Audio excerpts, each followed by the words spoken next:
Welcome to the Human Meme Podcast. I'm David Bowles, and today we will celebrate the publication of a series of essays of mine that originally appeared in my Prairie Voice project at prairievoice.com and now appear as a new anthology. The Architecture of Forgetting. There is a word in German that has no English equivalent. Erinnerungslandschaft. It means, roughly, a landscape of memory, a place that holds what the people who live there have stopped holding for themselves. The Germans needed this word because they understood, in a way that Americans have mostly refused to understand, that the land is not a backdrop. The land is a ledger. I have been keeping a different kind of ledger for the past several years. A publication called Prairie Voice, which I started because I needed a place to write about the Great Plains with the kind of attention that subject actually requires, not the sentimental attention of country songs and tourism campaigns, not the elegiac attention of writers who visit the prairie to confirm what they already believe about decline. Something harder than that.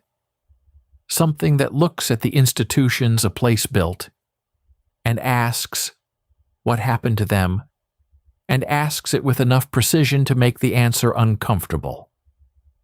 Those essays have now become a book. What the Land Remembers. Essays from Prairie Voice. 22 essays, a piece of fiction, and an argument I did not plan to make. That last part matters. I did not set out to write a book. I set out to write about a veterinarian in western Nebraska who could not find anyone to replace him when he retired. His name was Doc Brennan, and he had served his community for 40 years, driving gravel roads at 3 a.m. to deliver calves, accepting payment in eggs and fence posts when the ranchers could not afford his fee, understanding that if he stopped doing this work, the animals would die, and the farms would fail, and the entire infrastructure of mutual care would collapse into the dirt. And nobody wanted his job. Nobody was coming. I wrote that essay and I thought I was finished. Then I wrote about a town meeting in Dedham, Massachusetts, where citizens argued for 4 hours over $17 in road repair, looking each other in the eye, making their cases, knowing they would have to live with each other after the vote. And I thought I was finished again.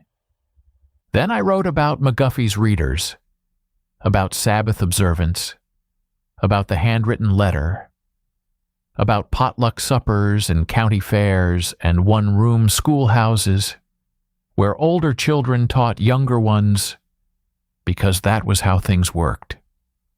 About the Ogallala Aquifer dropping an inch per year toward a threshold nobody wants to calculate.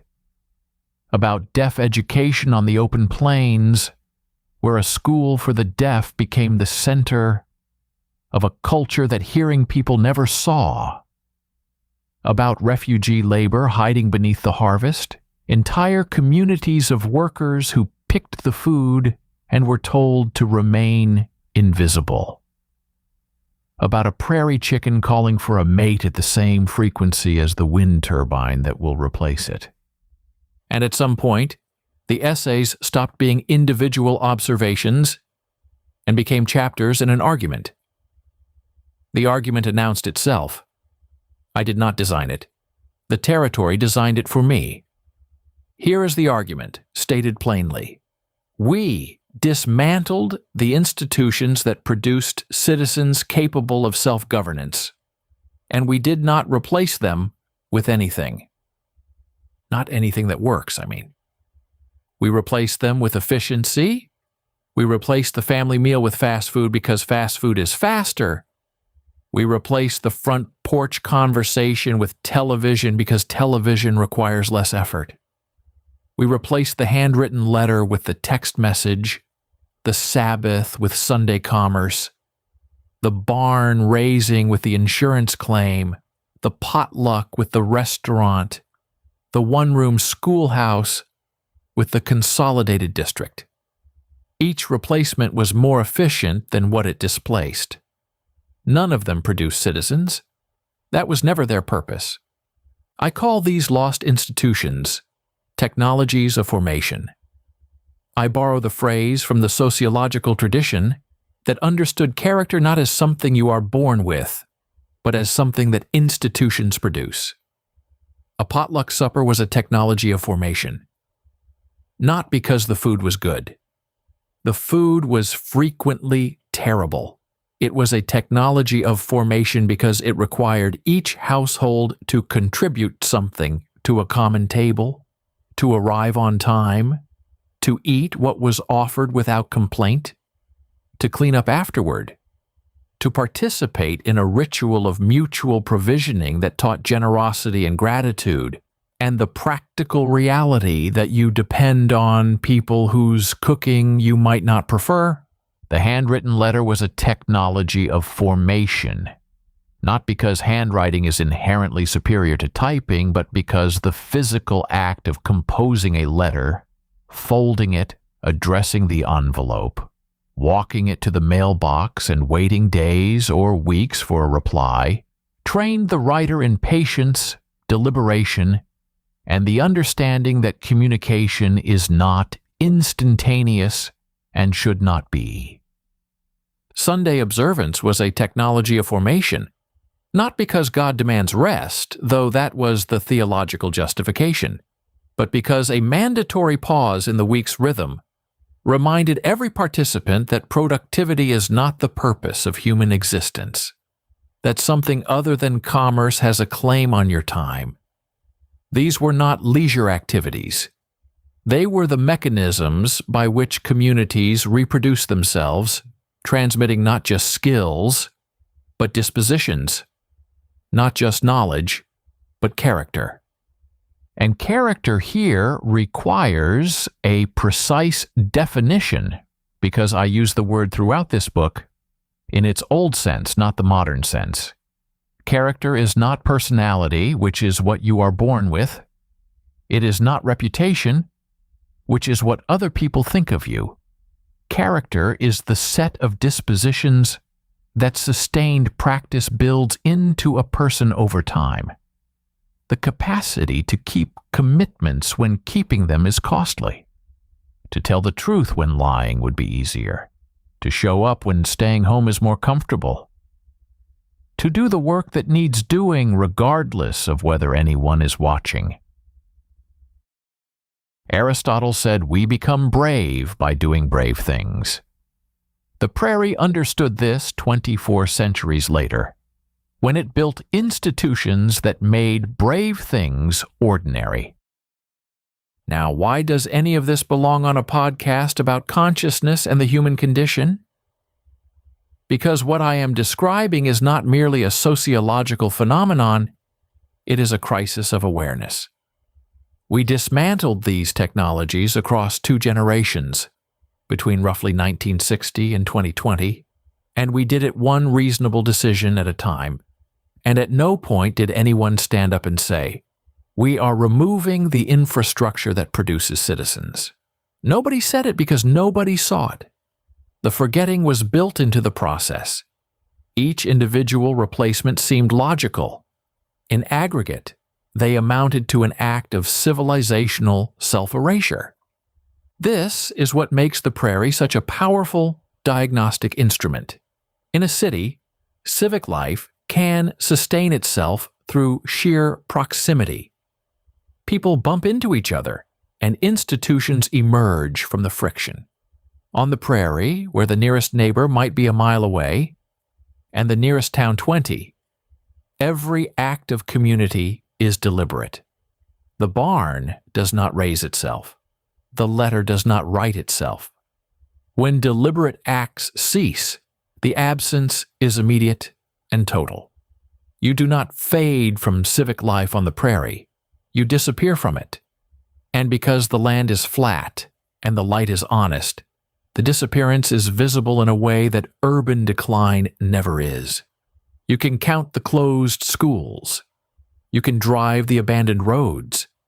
You can stand in the silence where a town used to be and understand in your body rather than your mind what it means when the infrastructure of mutual obligation collapses.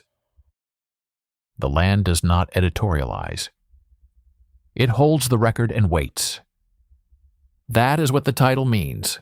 What the land remembers the schoolhouse, the church, the post office that closed, the grain elevator that shut down, the veterinary practice that could not find a replacement, the aquifer that once held 3 billion acre-feet of water and now holds something measurably less, dropping year by year toward a threshold below which the pumps stop and the irrigation circles go brown, and the agriculture that sustains the remaining population simply ends.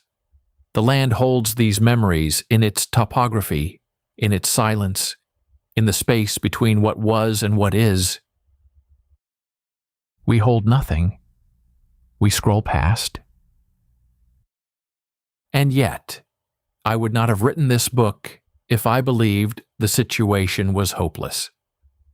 The final essay in the collection is called What Endures, and it begins with winter wheat. Farmers in Kansas and Nebraska plant a crop in September that they will not harvest until the following June. The seed goes into the ground, sends up green shoots, and then stops. It requires weeks of freezing temperatures to complete its life cycle. The process is called vernalization. Without winter, the wheat never produces grain. The plant requires cold and darkness and dormancy to become what it is meant to become. Beneath the frozen ground, biological work continues that we cannot see. The plant is not dead, it is not idle, it is transforming. That wheat came to Kansas in 1874, carried in crocks and chests by 12,000 German Mennonites fleeing Russian persecution. They had developed it on the steppes of Ukraine, where winters were as brutal as those on the American plains. The variety was called Turkey Red, and it turned Kansas from the great American desert into the breadbasket of the world. 80 million bushels by 1900.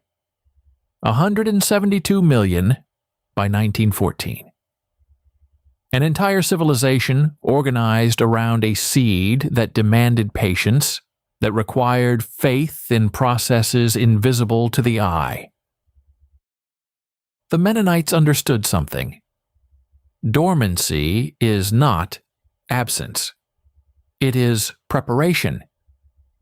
I am offering this book as an act of preparation, not a program, not a manifesto, a diagnosis.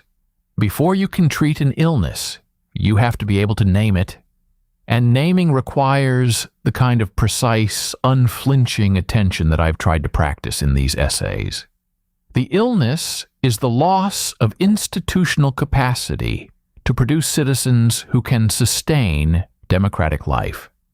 The symptoms are everywhere, in the collapse of local journalism, in the hollowing of civic organizations, in the retreat from public life into algorithmic simulations of community that eliminate its essential difficulty, in the growing inability of Americans to disagree without destroying each other.